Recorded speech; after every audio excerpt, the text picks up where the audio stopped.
In 1957, a retired dinner lady in Barnsley could feed herself a proper hot lunch using nothing but a tin, a slice of bread, and 5 minutes of standing time. No prep, no fuss, no washing up of 3 pans for one person sitting alone at a kitchen table.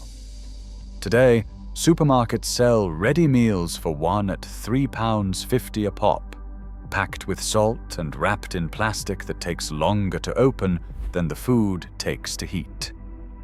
But here is the thing nobody tells you. The simplest lunches in Britain were invented by women who had already raised 6 children, buried a husband, and learned that feeding yourself well, when nobody is watching, is its own quiet act of dignity. Number 14 on this list was the go-to meal for every widow on every terrace street in the north.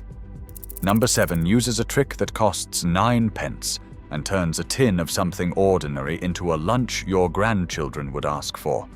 And number 3 is so absurdly simple that modern cookbooks would never print it, yet it kept an entire generation of pensioners nourished through winters when the heating was off and the will to cook had long since faded. These are not fancy recipes. These are survival lunches. 5 minutes, 1 person, no excuses. Before we begin, subscribe, because if you live alone or know someone who does, this list might be the most useful thing you watch this year. Let us count down the 20 laziest, smartest vintage British lunches that deserve to come back. Number 20. Pilchards on toast. That flat tin with the key-wind lid sat in every pensioner's cupboard from Penzance to Perth. Pilchards in tomato sauce, about 15 pence a tin in the 1970s, were the ultimate no-cook lunch. Open the tin, fork the fish onto a slice of thick toast, crush it slightly so the tomato sauce soaks into the bread, a crack of black pepper. Done. The whole thing took 3 minutes, and you had protein, omega-3 fatty acids, and enough flavor to make a plain kitchen feel like a proper dining room. Pilchards were soft enough for anyone with dental trouble, and the bones, thin and edible, delivered calcium that doctors now say most pensioners are desperately short of. The smell was strong, yes. Children visiting would wrinkle their noses. But for a generation raised on wartime rations, Pilchards on toast was honest food. No performance, no pretending. Just lunch. Number 19. Bovril soldiers. When the weather turned bitter and the house felt too big for one person, Bovril soldiers brought warmth back in under 4 minutes. A teaspoon of Bovril stirred into a mug of boiling water created a rich, salty, beefy broth. Meanwhile, a slice of toast cut into soldiers, thin strips for dipping, turned the drink into a meal. The combination was savory, warming, and required nothing more than a kettle, a toaster, and a teaspoon. A jar of Bovril cost about 1 6 in the 1960s, and lasted weeks. For pensioners living on a state pension of just over £6 a week in 1970, this was luxury they could afford. The ritual mattered too. Boiling the kettle, stirring the Bovril, cutting the soldiers with care. It gave shape to a lunchtime that might otherwise have been skipped entirely. Nutritionists now acknowledge that the B vitamins and iron in yeast extract make this a more sensible lunch than half the salads in Marks and Spencer. Number 18. Cheese and pickle doorsteps. No cooking, no heat, just a thick slice of bread, a wedge of strong cheddar, and a generous smear of Branston pickle. This was the lunch that needed nothing but a breadboard and a butter knife. By the early 1960s, Branston pickle appeared in nearly every British larder, its tangy sweetness the perfect match for sharp cheese. A block of cheddar cost about 1 shilling and lasted the week. The bread was cut thick, doorstep style, because thin bread was for people who had someone else to impress. Pensioners eating alone cut their bread the way they liked it. This lunch could be eaten standing at the counter, sitting in the armchair, or on a bench in the garden, if the sun made one of its rare appearances. The beauty of a cheese and pickle doorstep was its honesty. It asked nothing of you. No timer, no temperature, no skill beyond spreading. And yet it delivered comfort as reliably as anything that ever came out of an oven. Number 17. Tinned tomato soup with toast fingers. Heinz tomato soup heated in a small saucepan took precisely 4 minutes from cold. 2 slices of toast, buttered and cut into fingers for dipping, completed the meal.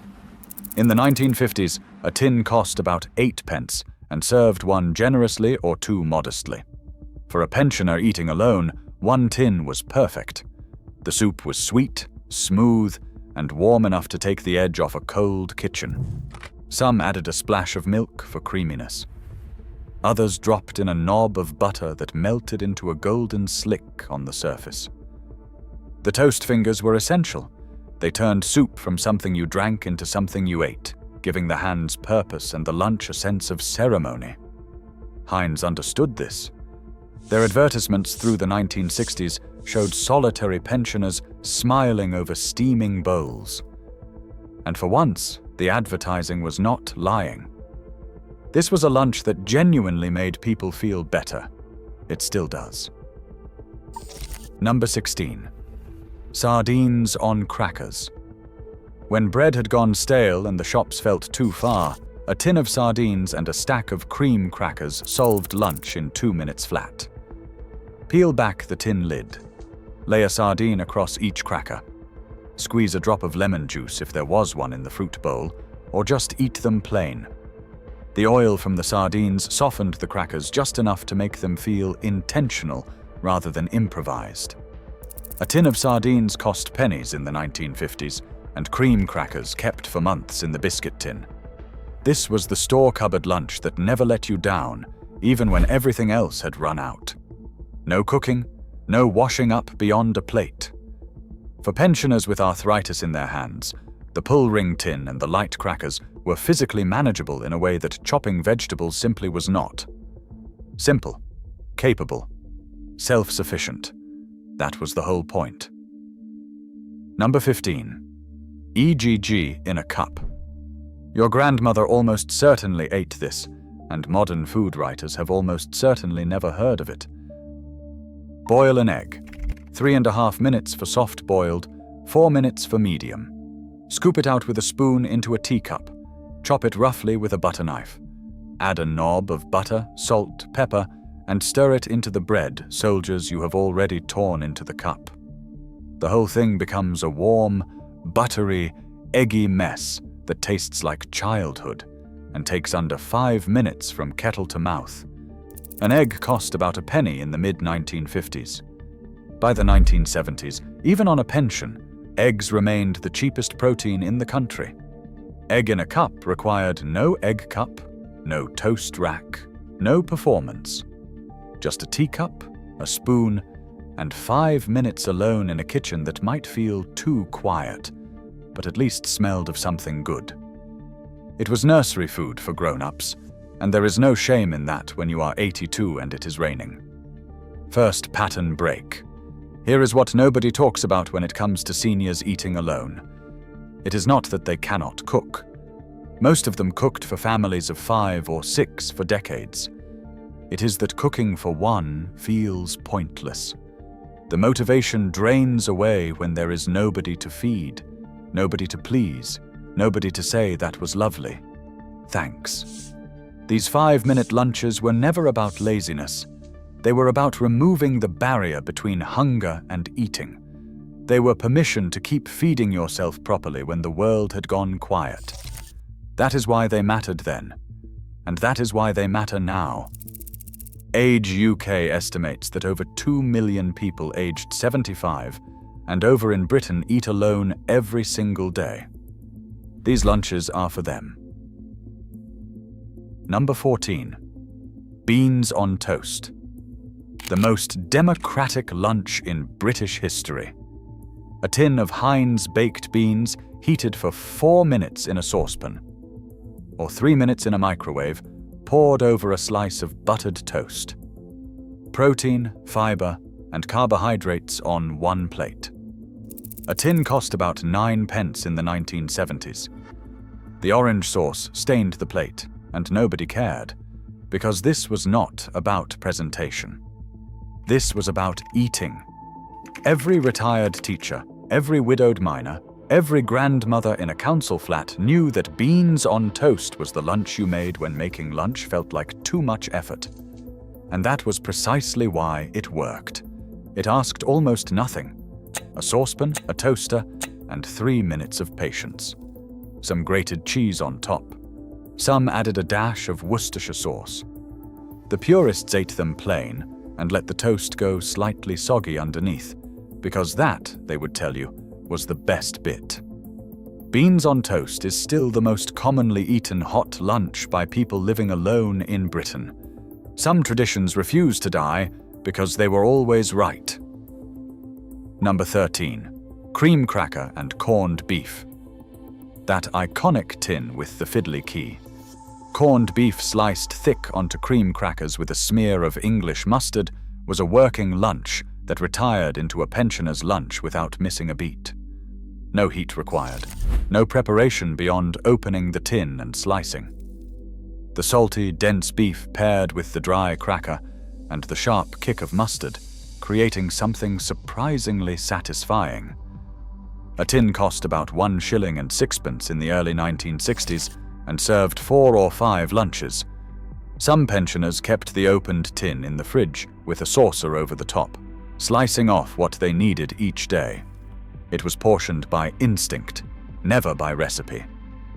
The ritual of twisting that key around the tin, peeling back the metal, and tipping the block onto a plate, that was the beginning of lunch.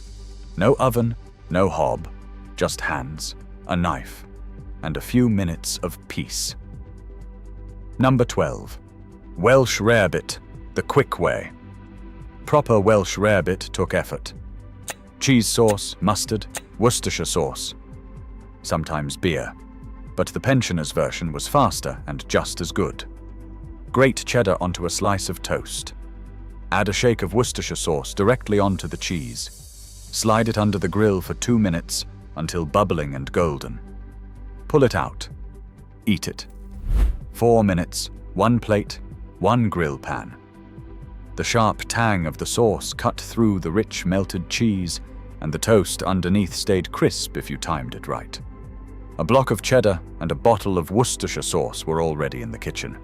Nothing needed buying. Nothing needed planning. This was the lunch that happened when you opened the fridge and saw cheese and thought, that will do. And it always did. Number 11. Potted meat on toast. Long before supermarket sandwich fillers came in plastic tubs, Shipham's or Prince's potted meat in small glass jars was the store cupboard standby. Spread thickly on hot toast, the concentrated peppery paste melted slightly into the bread, creating something deeply savory. A jar cost about 7 pence in the 1960s and lasted 2 or 3 lunches. The jars were small enough to hold comfortably, the lids easy to twist. For pensioners with stiff fingers, this mattered more than any recipe book acknowledged. 2 slices of toast, a jar of potted meat, and a cup of tea. Lunch in 3 minutes. The jars were washed and reused for storing buttons, pins, or small change. Nothing was wasted. Not the food, not the glass, not the 5 minutes it took to eat something warm and proper in the middle of a long, quiet day. Second pattern break. Here is where it gets clever. These lunches share something that modern meal planners completely miss. They all use the kitchen equipment that every pensioner already owned: a kettle, a toaster, a grill, and a small saucepan. Nothing more. No air fryer, no food processor, no spiralizer. The genius of vintage British lunches, for one, was that they worked within the limitations of a small kitchen, stiff joints, and a pension that had to stretch to Thursday. Modern nutritionists would add quinoa and avocado. But our grandmothers understood something more important. The best lunch is the one you will actually make. Number 10. Fried egg sandwich. Heat a knob of butter or a drop of oil in a small pan. Crack an egg. Fry it until the edges go crispy and the yolk stays runny. Slide it between 2 slices of bread. Press down gently so the yolk breaks and soaks into the bread. A shake of salt. Eat it over the sink or on a plate, depending on your mood and your standards. The whole operation took 4 minutes. An egg, a penny, 2 slices of bread, another penny. A fried egg sandwich was the lunch that cost almost nothing and tasted like someone cared, even if that someone was yourself. The warm yolk running through the bread turned something basic into something genuinely good. Every pensioner who ever lived alone knows this sandwich. It is the meal you make when you realize you have not eaten since breakfast, and the afternoon is already half gone. Number 9. Tinned spaghetti on toast. Heinz spaghetti in tomato sauce was the exotic option in a pensioner's cupboard. Heated for 3 minutes and poured over buttered toast, it became a lunch that felt slightly adventurous, without requiring any actual adventure. The soft spaghetti hoops in their sweet orange sauce reminded people of school dinners and canteen lunches, which was comforting in ways that had nothing to do with nutrition. A tin cost about 10 pence and served one perfectly. Some sprinkled grated cheese on top and flashed it under the grill for a minute. The cheese bubbled and browned, and suddenly the tin of spaghetti had become something almost impressive. For pensioners who remembered when spaghetti was foreign and suspicious, eating it alone at their own kitchen table in 1975 felt like quiet progress. Number 8. Marmite soldiers with a cup of tea. Not a meal by any modern standard. But for thousands of pensioners, this was Tuesday lunch, and it was enough. Toast 2 slices of bread. Butter them generously while hot so the butter melts in. Spread Marmite thinly, cut into soldiers. Dip into a strong cup of tea if you were the dipping sort, or eat them straight with the tea alongside. The salt from the Marmite, the fat from the butter, the carbohydrate from the bread, and the warmth from the tea combined into something that kept you going until supper. A jar of Marmite cost about 1 3 in the 1960s and lasted for months. The ritual of making it was almost more important than the eating. It gave the hands something to do, and the afternoon a starting point. Number 7. Tinned soup with a cheese doorstep. Take any tin of soup, oxtail, mushroom, chicken, whatever was in the cupboard. Heat it for 4 minutes. Serve it alongside a thick slice of bread with a generous wedge of cheese. The soup warmed you from the inside. The bread and cheese filled the gap that soup alone never quite managed. Together they made a lunch that cost under 30 pence and delivered warmth, protein, and comfort without a single complicated step. The clever ones would grate cheese into the soup itself, stirring it in as it heated so it melted into thick, savory strings. Cream of tomato with cheddar stirred through was the pensioner's version of a French bistro lunch, and anyone who disagrees has never tried it. Number 6. Toast and dripping. Saved from the weekend roast, beef dripping spread on hot toast with a pinch of salt flakes was the lunch that connected pensioners to every Sunday dinner they had ever cooked for a full table. The toast had to be hot enough to melt the dripping into the bread. The salt had to be just enough. The tea had to be strong. This lunch cost almost nothing because the dripping was already there, saved in a jar by the stove, the way it had always been saved. For a widow eating alone at the same table where she once served 6, toast and dripping was memory and meal in one. The taste brought back every roast, every Sunday, every full kitchen. 2 slices, a smear of fat, 5 minutes. And suddenly, the kitchen did not feel quite so empty. Number 5. Scrambled eggs on toast. 1 egg, a splash of milk, a knob of butter, and 90 seconds of stirring in a small pan. Piled onto toast, the soft, creamy eggs were the fastest hot protein a pensioner could manage. Some added a grind of pepper. Some stirred in a spoonful of cream if it was in the fridge. Others kept it plain, because plain was perfectly fine when you were eating alone and nobody was judging the presentation. Scrambled eggs on toast took 4 minutes. It delivered more nutrition per penny than almost anything else in the kitchen, and it was gentle enough for anyone with stomach trouble, dental problems, or simply a reduced appetite that came with age and solitude. Doctors in the 1960s recommended eggs for elderly patients recovering from illness. They were right then, and they are right now. Third pattern break. Notice something about this list. Not one of these lunches requires you to chop an onion, peel a potato, or stand over a hob for more than 5 minutes. That is not accidental. When you live alone and you are 78, the distance between the armchair and the kitchen can feel like a mile. These lunches were designed by generations of people who understood that the hardest part of eating alone is not the cooking. It is the deciding. It is the getting up. It is the believing that you are worth the effort of a hot plate in the middle of the day. Every lunch on this list says the same thing. You are. 5 minutes. That is all it takes. Number 4. Cheese on toast with tomato. The simplest upgrade to the simplest lunch. Toast bread. Lay slices of cheese on top. Add sliced tomato and a crack of pepper. Grill until the cheese melts over the tomato and the edges go golden. The tomato softened under the heat, its juice mixing with the melted cheese to create something almost sauce-like. The whole thing took 4 minutes and used 3 ingredients that were always in the kitchen. This was the lunch pensioners made when they wanted to feel like they had made an effort without actually making an effort. The tomato added freshness and color to an otherwise brown and yellow plate.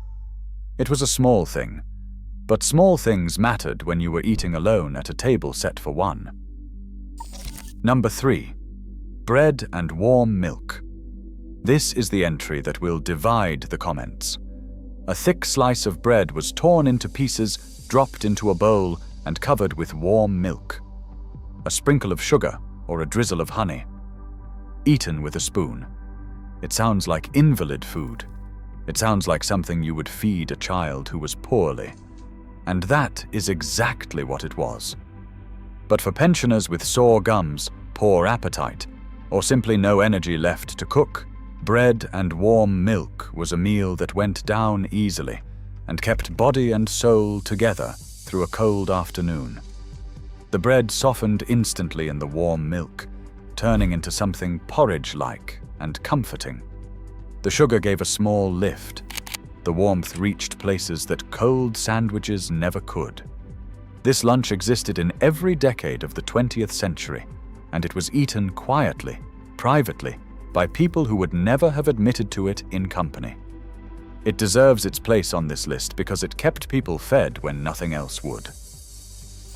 Number 2. Soup made from yesterday's vegetables. The last carrots, the half potato, the limp celery stick go into a small saucepan with a stock cube and enough water to cover. Bring to the boil for 4 minutes. Mash roughly with a fork in the pan, season with salt and pepper. Pour into a mug. That is lunch. It cost nothing because the ingredients were already dying in the fridge and would have been thrown away by morning. A stock cube, about a penny, transformed scraps into something that tasted intentional. This was not a recipe. It was an instinct that every woman who had survived the war carried with her into retirement. Waste nothing. Use everything. Feed yourself even when nobody is counting. The mug mattered. Not a bowl. A mug. Because a mug felt like a cup of something, not a meal to be sat down for. It could be carried to the armchair, held in both hands, sipped slowly while the afternoon ticked past. This was the lunch that kept thousands of pensioners nourished without them ever thinking of it as cooking. Number 1. A cup of tea and a round of toast with butter and jam. It is the most eaten lunch in the history of British pensioners living alone. Nobody ever wrote it down because it seems too simple to count. But it counts. A pot of tea. 2 slices of toast, buttered while hot so the butter runs to the edges. A thick spread of strawberry jam or marmalade. Eaten slowly, at the kitchen table or in the good chair by the window, with the radio on or the street outside for company. This lunch cost pennies. It required nothing but a kettle and a toaster. It delivered warmth, energy, and the small daily ritual that gave structure to afternoons that might otherwise blur into nothing. For millions of British pensioners, this was not just lunch. It was the anchor of the day. It was the thing that said, yes, I got up. I made myself something. I sat down and I ate it. That matters. When the house is empty and the mornings are long, a cup of tea and toast with jam is not laziness. It is an act of self-care, so quiet that nobody notices, and so important that without it, the day falls apart. Here is my challenge. If you know someone who lives alone, someone who might skip lunch because it feels like too much bother, send them this video. Not because they need a recipe. They have cooked more meals in their lifetime than most of us ever will. But because sometimes the reminder that a tin of soup and a slice of toast is a proper lunch is the only permission someone needs to look after themselves. Try one of these yourself this week. The egg in a cup, the Bovril soldiers, the cheese and tomato toast. Then tell me in the comments if your Nan made it better. She probably did. She always did.